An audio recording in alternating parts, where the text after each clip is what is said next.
27. Posso ler? Amém, amados? Amém.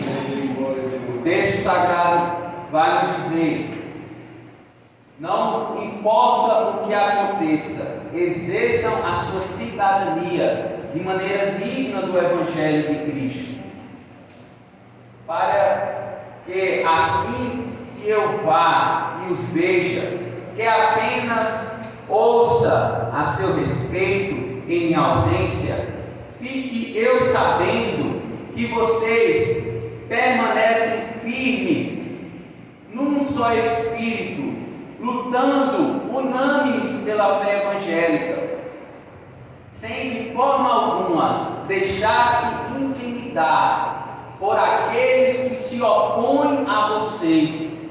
Para eles isso é sinal de destruição, mas para vocês de salvação.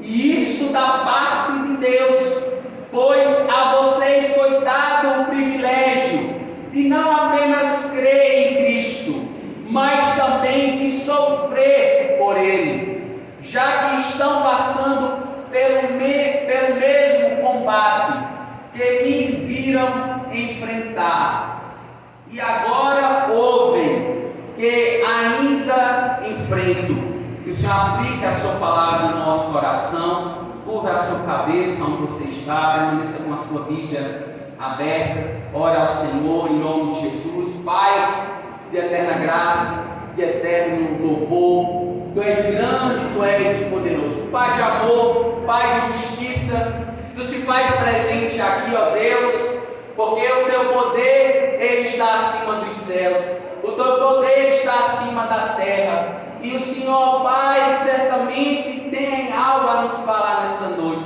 Então abre a nossa mente, ó Deus, nos dá um coração ensinado, tira a dureza do nosso coração, que toda resistência caia por terra. O Teu Espírito, Ele é livre aqui, Ele tem plena liberdade aqui no nosso meio. Então, ó Pai, que o Senhor esteja soprando o Teu Espírito em nós, que o Senhor esteja trazendo, ó Pai, à nossa mente o convencimento do pecado, da justiça e do juízo. Que o Senhor venha sobre nós nessa noite, ó Pai, com graça. Que o Senhor nos transforme, que o Senhor nos liberte, que o Senhor nos salve, ó Pai, para a Tua honra e para a Tua glória, para o avanço do Teu reino, ó Deus, aqui neste lugar, nesta cidade, e nos conforme a imagem do Teu Filho Jesus Cristo. Em nome de Jesus, assim nós choramos. Amém. Graças a Deus.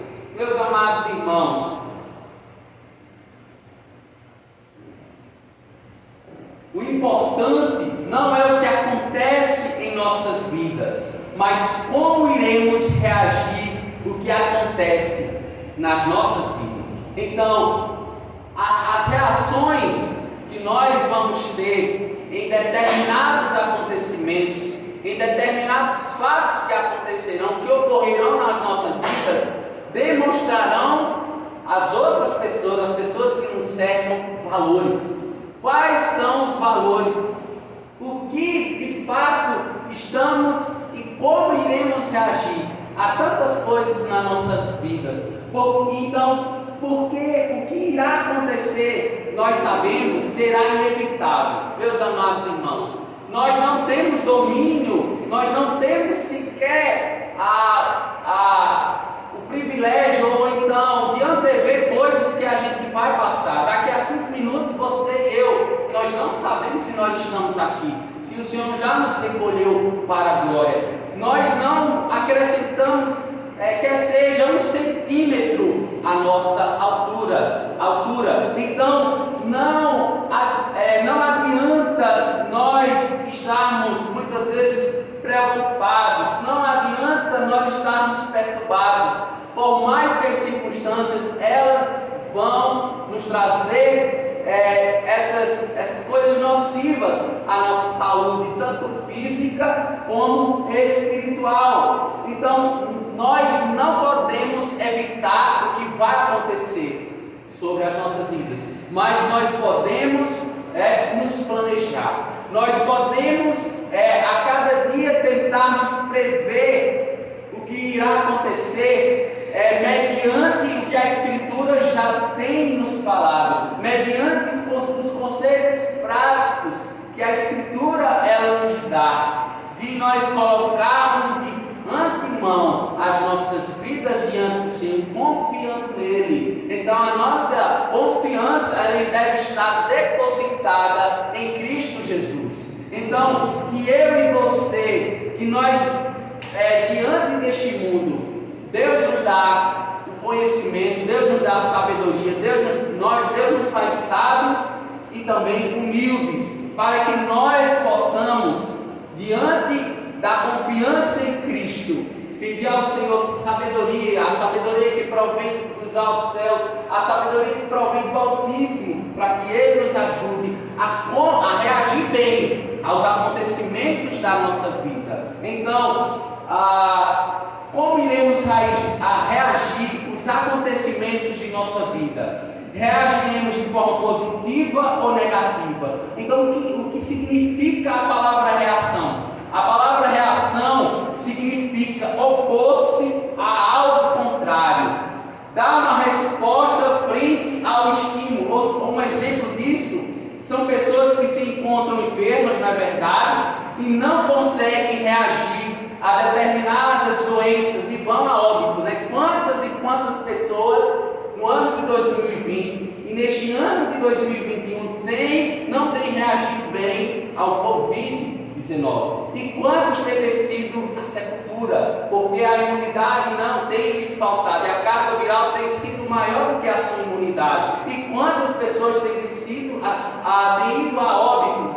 Já se fala assim, né, em 208 mil pessoas que já faleceram no Brasil, sendo acometidos com essa praga, com essa peste que tem assolado as nações. Então, meus amados irmãos, nós temos visto que tem se intensificado quadros muito graves no Amazonas recentemente, em Manaus, pessoas que têm, infelizmente, sido acometidos, né, com um sufocamento. Pessoas que têm, devido a não ter os equipamentos, né, para estar sendo socorridos, né, com cilindros de oxigênio, coisas do tipo. Então, o que acontece? Nós iremos passar por aflições. A Bíblia diz que nós iremos passar por aflições, nós iremos sofrer aqui nesta terra. O crente não está imune a sofrimentos, porque a oração que Jesus deixou para o Pai aqui, ele diz o seguinte: não os tire-os do mundo, mas os livres do mal. Então eu e você, nós passaremos, mas como nós reagiremos às situações incontroláveis da nossa vida, às situações que trazem incerteza para as nossas vidas? Trazem incertezas para as nossas vidas, são situações incontroláveis, mas eu quero te dizer nessa noite que para Deus tudo é possível. Eu quero te dizer que o que é impossível a nós é possível para Deus. Eu quero dizer que é incontrolável para mim, é incontrolável para você, mas Deus permanece no controle. Deus, ele permanece no domínio de todas as coisas. Então, meu amado irmão, volte-se o seu olhar para Deus. Erga a sua voz àquele que está sentado no alto do sublime trono, aquele que pode fazer nascer, né, como descer a sepultura conforme a sua soberania. Então, a igreja cristã, ela entende e ela proclama e ela exalta um Deus que ela sabe que a sua confiança ela deve estar depositada tão somente ao Pai das luzes, o nosso Deus, o Altíssimo. Então, meus amados irmãos, os efeitos do que acontece conosco sempre existirão.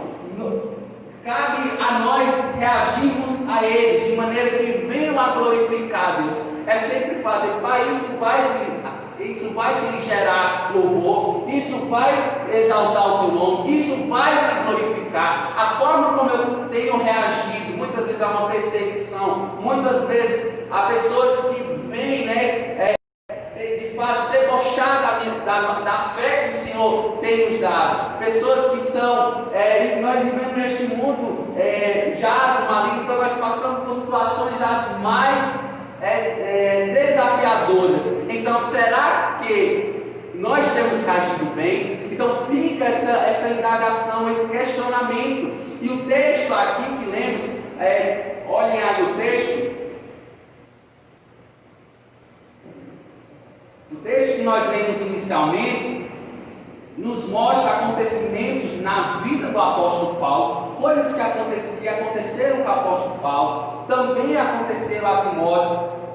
Então, acontecimentos que movimentavam a vida em comunidade, na igreja em Filipos. Então, vimos aqui que a alegria de Paulo, no capítulo 1, dos versículos 1 a 7, Paulo aqui, ele está alegre, apesar de uma situação totalmente contrária a esta alegria. Uma situação, é um paradoxo, Paulo está alegre e está preso. Se nós pensarmos nisso, Paulo deveria estar angustiado, triste, mas aqui o estado de alegria, a Bíblia vai afirmar que Paulo se encontrava alegre. E qual era o motivo da alegria de Paulo? A fonte de contentamento, a fonte da alegria de Paulo era o Senhor Jesus Cristo. Então Paulo aqui, ele estava alegre também pelo progresso na fé dos filipenses.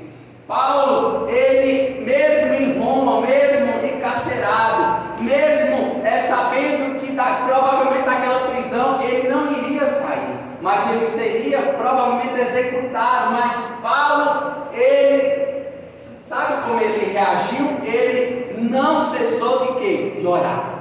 Ele não cessou de crescer na graça e no conhecimento de Deus. Então, meu amado, é circunstância difícil, é situação que para nós não há jeito, mas como Paulo nós podemos reagir bem. Como Paulo nós podemos justamente estarmos tendo essa compreensão, os nossos olhos abertos, como entender o propósito da provação, entender que muitas dessas provações redundará ou resultará no avanço e na expansão do Evangelho. Foi assim na vida do apóstolo, e certamente nós iremos sofrer, e esses sofrimentos na carne redundarão, serão consequência de um avanço do reino de Deus aqui na terra através das nossas vidas. Porque, como Paulo, nós somos incumbidos a estarmos anunciando Cristo, a estarmos testemunhando de Cristo, a estarmos orando pelas almas que perecem sem a presença de Cristo. Então, como Paulo, nós devemos reagir dessa forma, perseverantes, pacientes. Então, Paulo, sem sombra de dúvida, tinha autonomia, ele era apto para nos aconselhar, e ele nos deixa um conselho aqui. Paulo, ele era um homem cheio do Espírito Santo de Deus. Ele reconhecia que nada, absolutamente nada provinha dele mesmo, mas tudo era obra de Deus na sua vida. Então nós devemos pensar como o apóstolo Paulo, e iremos meditar no seguinte tema essa noite: em unidade vivamos o Evangelho. Vamos repetir todos? Em unidade vivamos o Evangelho. Como o Evangelho vivido em unidade pode ser demonstrado? Então, diante desse questionamento, se a partir da nossa comunhão com Deus, inicialmente, e com o nosso próximo, com o nosso irmão na fé, de que maneira nós, em unidade, em comunhão com Deus e com o nosso irmão, esse Evangelho vai ser demonstrado. Em primeiro lugar, eu elenquei 3 verdades que eu pude estar extraindo das Sagradas Escrituras, e a primeira verdade é permanecendo firme em unidade pela fé. Observem aí o versículo 27 do texto, vai nos dizer: não importa o que aconteça, vejam só, exerçam o que? A sua cidadania de maneira digna do Evangelho de Cristo, para que assim, a causa aqui o propósito, para que assim, quer eu vá e os veja, quer apenas ouça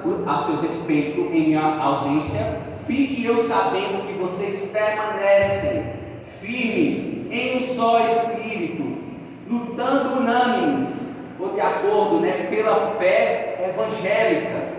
Estamos diante de um cenário, meus amados, pós-moderno, onde enfrentamos diariamente acontecimentos e assuntos que irão fazer com que nossa comunhão, enquanto irmãos em Cristo, venha a ser o que? Fragilizada.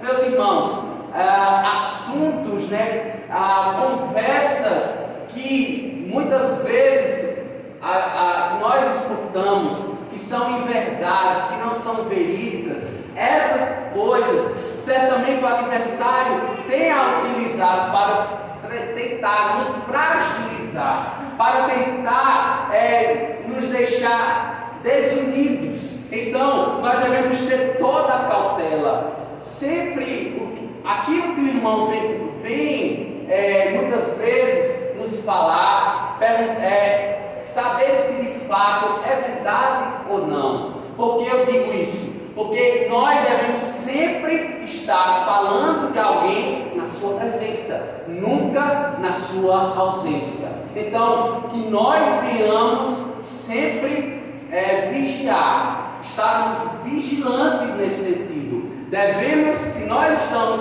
e vamos falar de alguém, que o façamos na sua presença. Por que eu digo isso? Porque isso é uma linha muito tênue que pode sorrateiramente trazer malefícios à comunhão do corpo de Cristo. Amém, amados? Então, que nós venhamos estar sempre vigilantes em relação a isso. Por que eu digo isso? Porque esses acontecimentos, esses fatos, eles em meio e volta e meio podem acontecer. Então, que nós sejamos prudentes, como aquela parábola, daquelas viúvas prudentes, diferentemente daquelas nécias, daquelas loucas. Então, que nós venhamos ser prudentes no falar, no pensar, no agir. Então, meus amados, fatos comuns que acontecem no cotidiano de nossas vidas, como determinados assuntos, a política, a religião, muitas vezes o futebol, a cultura, a educação, a música, a saúde, por exemplo, se eu devo ou não, um exemplo, se eu devo ou não tomar vacina, contra o Covid-19, por aí vai. São acontecimentos que sejam na nossa vida pessoal, profissional e espiritual. Esses assuntos, eles vão nos questionar, vão nos indagar. Esses assuntos da nossa atualidade, como nós iremos reagir a esses assuntos, como nós iremos nos comportar, a nossa reação vai glorificar a Deus. Então, que nós possamos sempre fazer esse autoexame, essa autorreflexão, Senhor, me dá sabedoria para eu observar esse assunto e eu ser sábio na tomada de decisões. Me ajuda a tomar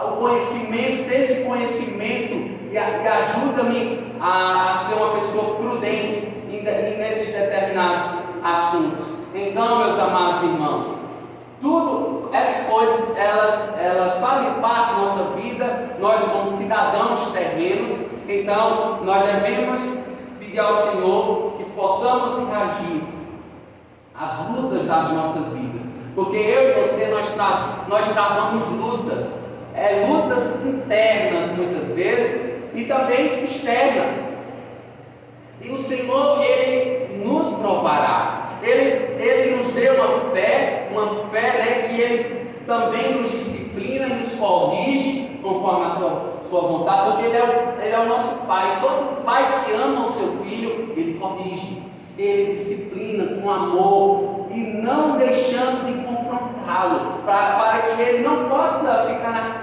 naquela mesmice ou naquele estado demasiadamente perigoso distante de Deus. Mas Deus, Ele diante das lutas, meus amados irmãos, diante dessas lutas, Ele não nos prova, Ele não nos dá uma prova maior do que nós possamos suportar. Então, diante dessa prova, nós somos o quê? Quando nós somos aprovados por meio das provações, nós somos o quê? tidos, né, como a Escritura vai dizer, pessoas íntegras, retas, justas diante do Senhor. O Salmo 11, versículo 7, vai nos fazer refletir acerca desta retidão. A retidão e a integridade que o Senhor preserva em nós. Deus, Ele preserva em nós porque Ele nos dá, Ele nos cobre com a sua justiça perfeita, a justiça perfeita no seu Filho Jesus Cristo.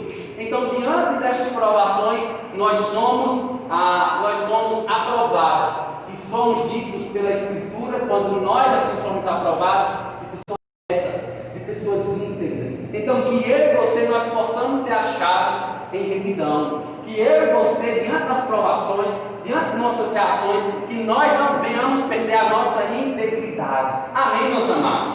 Então, diariamente nós somos provados. A nossa retidão, a nossa integridade, ela é colocada em xeque. Mas que eu e você, que nós possamos pedir ao Senhor sabedoria e humildade para estarmos sempre tomando as decisões coerentes com aquilo que nós professamos. Então, quantas pessoas nós vamos pensar em 2020, meus amados? Quantas pessoas caíram, né? Não caíram, não se desviaram do caminho de Jesus por causa das situações presentes. Sabe, muitas dessas pessoas com a motivação errada a respeito do Evangelho, do que é o Evangelho de Cristo. São pessoas muitas vezes simpatizantes, apenas vão a Cristo pelo status, né, de cristãos, e são apenas cristãos nominais, mas não convertidos. Quantas pessoas, por meio desta pandemia, essa pandemia veio de fato a ser um divisor de águas, porque quantas pessoas estavam acomodadas antes da pandemia e entraram num marasmo espiritual ainda mais grave pós-pandemia, durante e pós-pandemia. Nós estamos ainda passando por esse período de pandemia, mas tanto os efeitos né, desta pandemia são devastadores, são efeitos que nós ainda estamos assimilando o que de fato aconteceu na igreja contemporânea nos nossos tempos. Então, meus amados, as coisas elas irão acontecer, mas nós devemos saber que nós estamos firmados numa rocha inabalável. Amém? Diga, eu estou firmado numa rocha inabalável. Então, as tempestades virão, meus amados, certamente virão, mas cientes, né, que nós temos Cristo, cientes que elas vêm. Muitas vezes nós passamos por momentos de esfriamento espiritual, e cada irmão aqui é tendente, né, inclinado a passar por isso, mas diante das nossas dificuldades, diante das provações, meus amados, que nós não venhamos vacilar, que nós não venhamos ser inconstantes, mas que nós venhamos prosseguir e conhecer dia após dia o nosso Senhor e Salvador. Amém? Então, que você persista em 2021, que nós persistamos em 2021. Paulo, através do versículo 27, ele começa a nos fazer refletir o que é essencial. O essencial de nós, quando as coisas vão acontecer, acontecimentos vão acontecer, e qual será a nossa conduta, né, frente às questões e os dilemas do nosso viver. Pois, irmãos, o Evangelho de Cristo é supracultural. O que é isso? Ou seja, o Evangelho de Cristo está acima de toda cultura, ideologia de mundo vigente em todas as épocas existentes. Então, o Evangelho de Cristo, ele tem primazia nas nossas vidas. Ele tem o primeiro lugar. Não é a cultura vigente deste mundo. Nós não devemos segui-la. Nós não devemos andar de mãos dadas com ela. Ou não, nós devemos sim andar de mãos dadas. Estarmos seguindo o Evangelho de Cristo, que é supracultural, está acima desta cultura, porque a cultura vigente é uma cultura depravada, meus amados. Todas as vertentes, todas as esferas da humanidade, elas foram corrompidas pelo pecado. Então a pecaminosidade é absolutamente tudo. Então só o Evangelho de Cristo é a boa notícia de salvação. Só o Evangelho de Cristo são as boas notícias.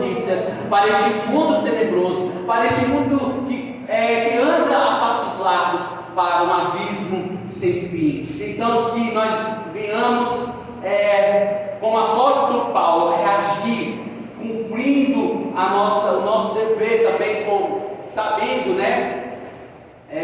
Que nós somos cidadãos terrenos, né? Então que nós venhamos viver, né? Cumprindo, né? Diante da Constituição no Brasil, na Constituição brasileira, nós temos direitos e deveres. Nós não devemos nos esquecer, enquanto cidadãos terrenos, mas saber também que nós somos cidadãos celestiais. Amém? Nós somos cidadãos dos altos céus, meus amados. Então que nós venhamos ensinar, que nós venhamos atribuir, ou seja, ensinar, instruir e dar o valor à fé, ao evangelho, da qual nós dizemos que Deus nos deu. Então que nós venhamos viver, né, tanto como cidadãos terrenos, como cidadãos celestiais. Pedir ao Senhor a sabedoria para nós reagirmos bem e para que Deus seja glorificado. Então o que Paulo quis dizer com isso?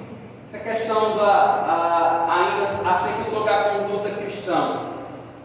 Paulo ele queria estar ensinando à igreja em Filipenses que eles tinham, como cidadãos terrenos, responsabilidades, normas, regras. Eles tinham uma ética terrena, no caso, a estar dando satisfação, né, como cidadãos. E nós, e aí ele diz, Filipenses, vocês têm uma norma, vocês têm uma regra de fé e prática, vocês têm um conjunto ético. Então Paulo, ele também queria que eles entendessem a ética do reino dos céus. Mateus, capítulo 5 a 7, vai nos falar, o sermão, né, conhecido, o sermão da montanha, o sermão do monte, que nós temos o Senhor Jesus Cristo pregando aos discípulos e trazendo, né, o conjunto de ética, o conjunto de normas. Então que nós possamos seguir estas normas, que nós, diante da nossa peregrinação, porque, meus amados, nós somos peregrinos, nós somos forasteiros. Nossa pátria não é esta, a nossa pátria não é a mundana, mas a nossa pátria está arrolada nos céus. Nós já somos a igreja triunfante. O que é isso? A igreja está assentada nas regiões celestiais, mas também nós somos uma igreja que combatemos o bom combate da fé, uma igreja militante, uma igreja que ainda está aqui, uma igreja que é visível, que luta a fé evangélica. Então que você e eu possamos lutar com essa igreja visível e saber que nós já estamos, a carta de Paulo aos Efésios vai dizer que nós já estamos assentados nas regiões celestiais, a igreja triunfante, né? A igreja invisível. Mas enquanto estamos aqui na terra, né, ainda vivemos essa tensão, né, do já e do ainda não. Então que nós possamos viver de modo que venha glorificar a Deus enquanto pessoas vivendo neste mundo. Então Paulo diz que nós devemos viver conforme o evangelho de Cristo. Mas o que é isso exatamente quer dizer? Segundo o pastor Ken Carson, ele vai dizer o seguinte: com certeza Paulo não está dizendo que nós nos tornamos dignos do Evangelho, como se Cristo colocasse um padrão a nós, a força, tornando-nos dignos. Não é por força que Ken Carson quer nos falar. Por meio deste pensamento, ele está dizendo aqui que não é por força que Cristo nos chama, nem por violência que seguimos a Cristo, mas segundo Colossenses capítulo 1, versículo 13, porque Deus nos transferiu do reino das trevas para o reino do seu amor. Não é por força, não é por violência, mas é por amor que nós servimos a Deus. É em gratidão a tudo que o Senhor tem feito nas nossas vidas. Não é por força, como falei, não era por violência que os discípulos de Cristo seguiam a Cristo, não, mas foi por intermédio de alguém que pregou as boas novas do reino. E eles responderam com fé, e eles responderam com arrependimento, porque eles tinham sido salvos pela graça de Deus, e o veículo, né, a resposta foi a fé que o Senhor também, Ele pôde doar, né, o dom da fé, o dom do arrependimento. Então, meus amados irmãos, nós como discípulos de Cristo, merecíamos tão somente o inferno, unicamente a condenação e o castigo eterno. Mas Cristo, por sua misericórdia e por sua graça, nos alcançou. O Evangelho de Cristo é somente para pessoas que reconhecem que são pecadoras.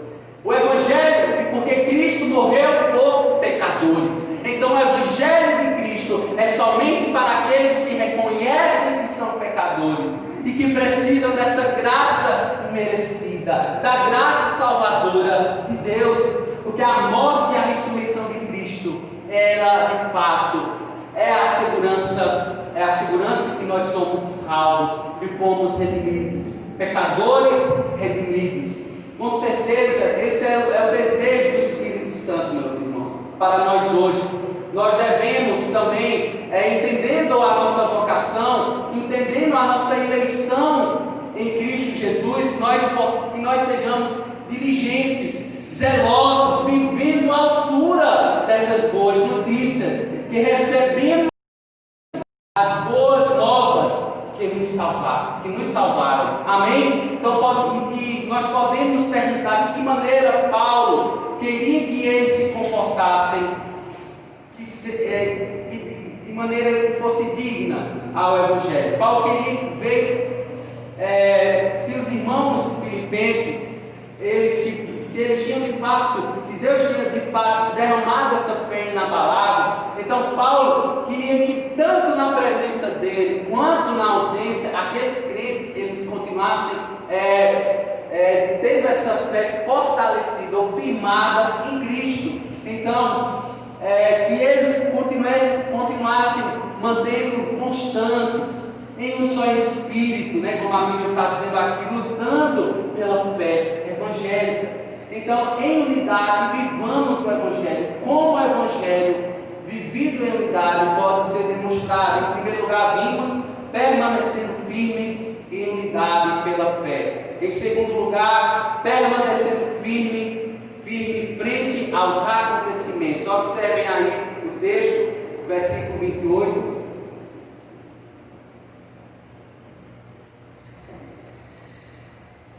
Sem de forma alguma deixar-se intimidar por aqueles que se opõem a vocês. Para eles, isso é sinal de quê? De destruição, mas para vocês de salvação. E isso da parte de Deus. Paulo aqui continua dizendo a importância deles e de nós permanecermos na fé, permanecermos demonstrando essa fé com coragem, com firmeza. Os filipenses deveriam dia após dia ter a mente de Cristo. Será que nós nessa geração temos tido a mente de Cristo? Que nós venhamos refletir nessa noite. Ou seja, o que é ter a mente de Cristo? É ter a mente do segundo Adão, que não pecou. De sorte que o primeiro Adão desapareceu a sua firmeza, pois ele pecou. Paulo vai dizer em Romanos, abram em suas Bíblias, Romanos capítulo 3, os versículos 10 a 18. O texto vai nos dizer, como está escrito: não há nenhum justo, nenhum sequer, não há ninguém que entenda, ninguém que busque o Senhor. Todos se desviaram, tornaram-se juntamente inúteis. Não há ninguém que faça o bem, não há nem um sequer. Suas gargantas são túmulo aberto, com suas línguas enganam. Veneno de serpentes está em seus lábios, suas bocas estão cheias de maldição e amargura. Seus pés são ágeis para derramar sangue. Ruína e desgraça marcam os seus caminhos.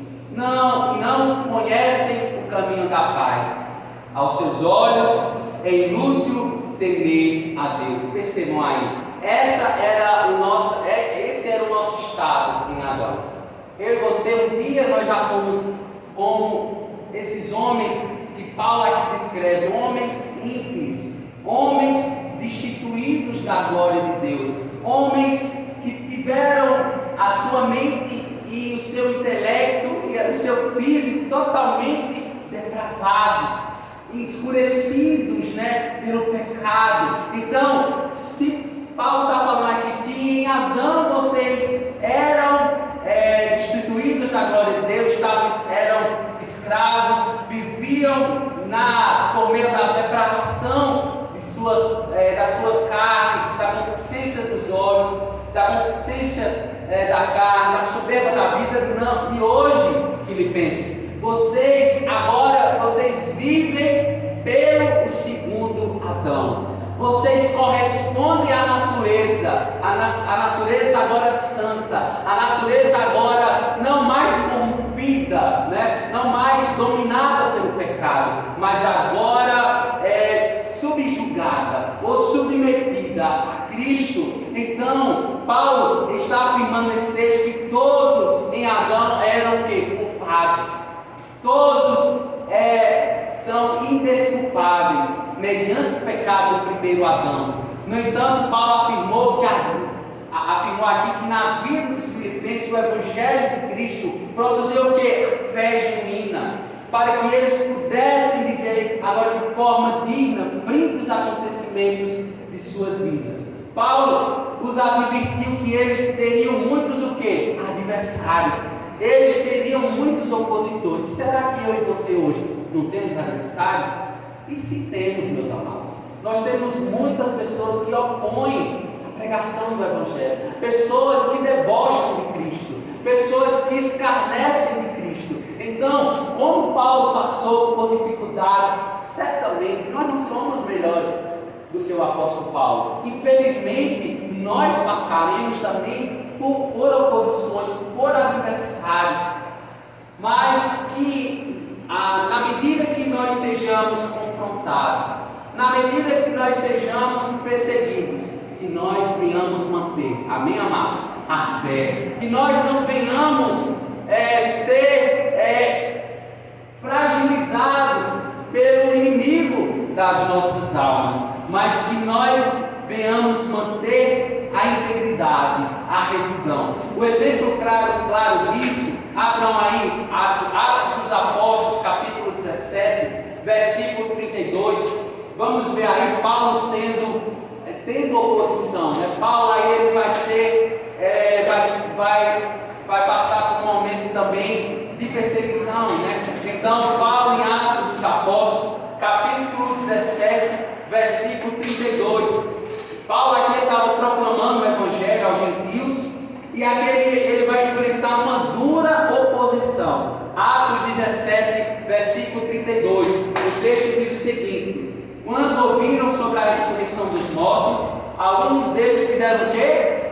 Zombaram. E outros disseram o quê? A respeito disso, nós ouviremos outra vez. Não deram crédito à mensagem do apóstolo. Gentios, Porque Paulo ele veio, para trazer luz aos gentios, mas mesmo pregando o Evangelho, ele sofreu oposição, e certamente também nós sofreremos oposição, meu amado. Maior oposição que Paulo teve também dos judeus. Vamos ver também isso, Atos 13, versículo 45. Abram aí, Atos 13, versículo 45. Diz o seguinte: quando os judeus viram a multidão, ficaram cheios de quê? Inveja, e blasfemando contradiziam quem? Ao apóstolo Paulo. Então eles, inveja era o sentimento da carne, e até isso blasfemavam, contradiziam o que Paulo estava ensinando. Percebam aí como isso aconteceu na igreja primitiva, e nós, a igreja do século XXI, também passaremos por isso. Então os filipenses não seriam melhores do que o apóstolo Paulo. Nós não somos melhores do que o apóstolo Paulo. Certamente nós sempre enfrentaremos oposições e passaremos por aflições na transmissão, do nosso testemunho. Então que nós venhamos permanecer em meio diante da oposição. Paulo ele nos exorta, pregue o Evangelho, né? A função dos filipenses era pregar o Evangelho, era anunciar o Evangelho, era orar pelas almas que desciam a sepultura sem a presença de Cristo. Então ele deveria clamar pelas almas que pereciam sem Cristo. O apóstolo Pedro, na 1 de Pedro, capítulo 2, versículo 7 e 8, vai dizer: portanto, para vocês, os que creem, esta pedra é preciosa, mas para os que não creem, a pedra que os construtores rejeitaram tornou-se pedra angular e pedra de tropeço, a rocha que faz cair. Os que não creem tropeçam, porque desobedecem à mensagem, para o que também foram destinados.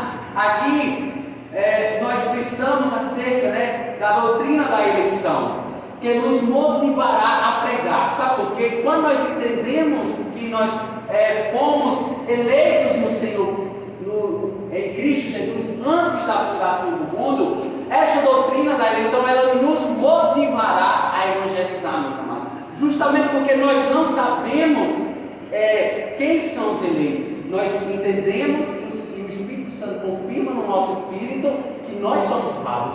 Mas não sabemos, aí neste mundo de horror que nós andamos, então, quem são? Então, nós devemos, entendendo do privilégio da eleição, nós devemos justamente pregar o Evangelho.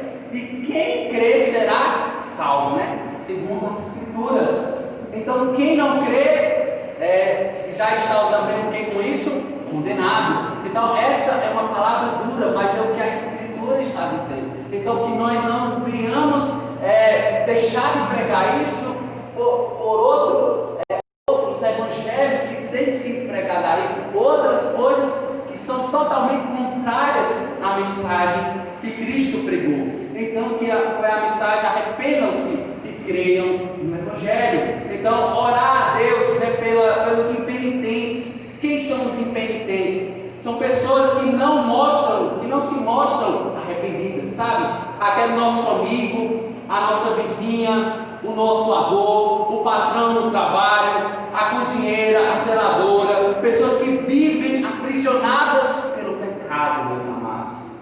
Pedro afirmou o que Paulo nos fez refletir, né? A eficácia da mensagem da cruz. Para alguns seria o que? O juízo eterno. Para os filipenses foi o que? A salvação, derramada por Deus antes da fundação do mundo. Para refletir, será que nós temos pregado o Evangelho e orado pelos ímpios da cidade de Sergipe? Será que nós temos e nós devemos pedir ao Senhor: ô Senhor, constrange o meu coração.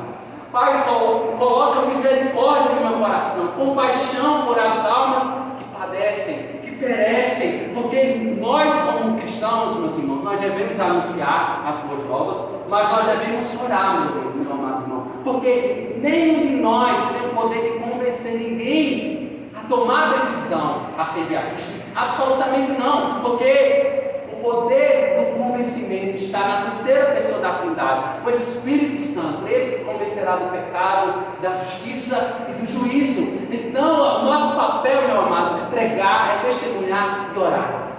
Pedir a misericórdia, pedir a compaixão, porque só de forma milagrosa uma pessoa é convertida, meu amado. Só de forma milagrosa uma pessoa deixa a sua vida pecaminosa e se dispõe a servir ao Senhor. Amém? Então, que nós não venhamos parar, que nós não venhamos desistir. Você não desiste daquela pessoa da sua família, continue orando. Você não desiste daquele amigo na faculdade, continue orando. Você não desiste do seu vizinho, continue pregando o Evangelho, continue orando por a vida dele. Amém, amado? Porque certamente Deus usará a sua oração.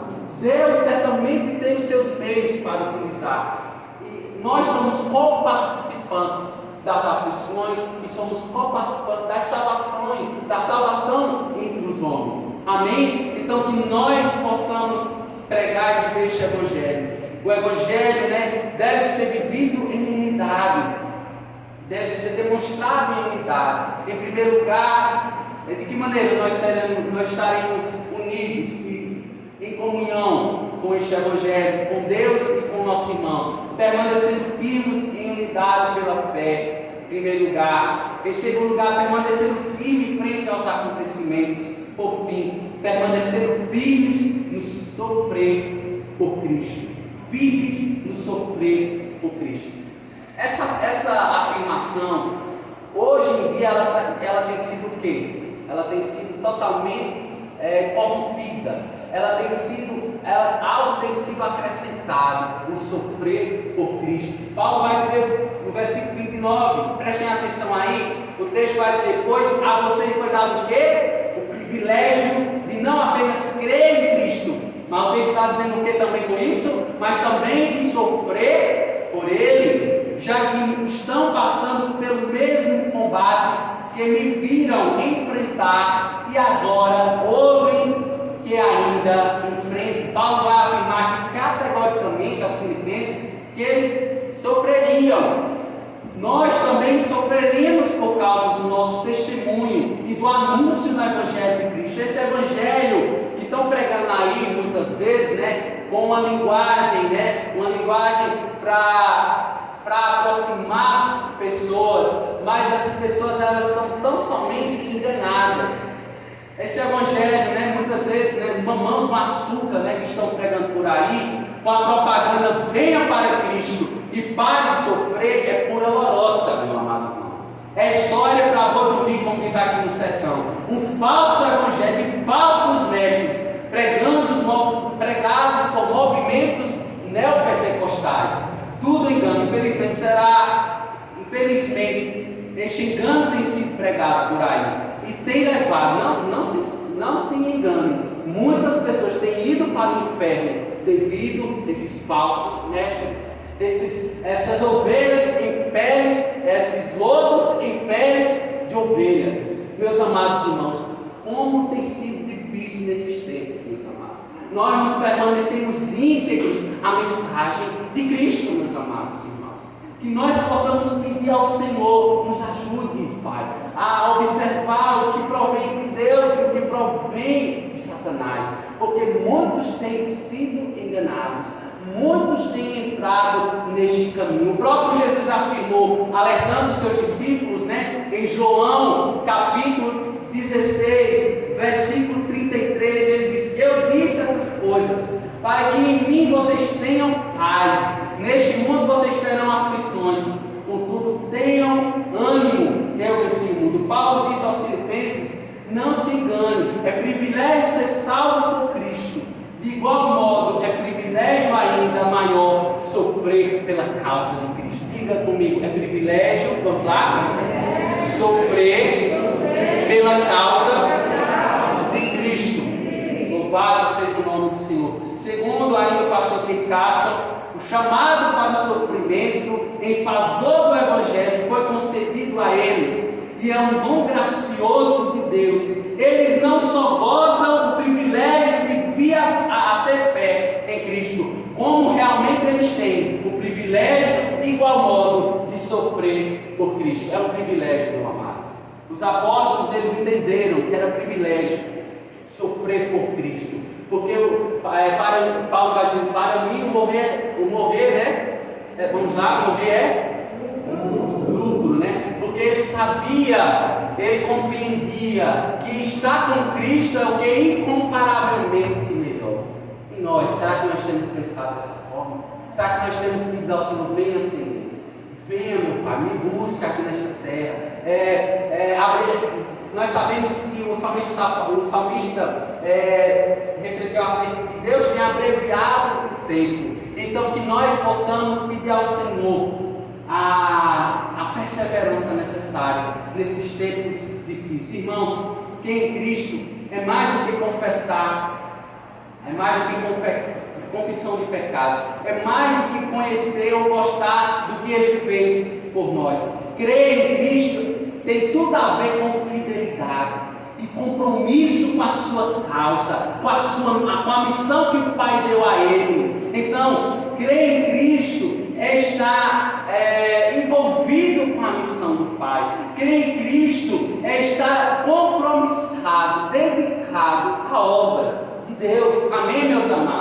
Então, se nós dizemos que somos salvos e não nos comprometemos com a obra de Cristo, há algo incoerente com essa afirmação nossa. Que nós sejamos, sabemos que temos o privilégio de sermos salvos, então que nós em 2021 possamos nos envolver ainda mais na missão do Deus Pai, amém? Então Deus é quem vai nos capacitar, é Deus quem nos capacita para nós nos transpormos nessas situações de afronta que nós passaremos. Muitas vezes nós ouvimos deboches, perseguições, são perseguições ideológicas, muitas vezes verbais, muitas vezes nós somos até atacados fisicamente, mas que em tudo sabemos que o sofrimento remudará a glória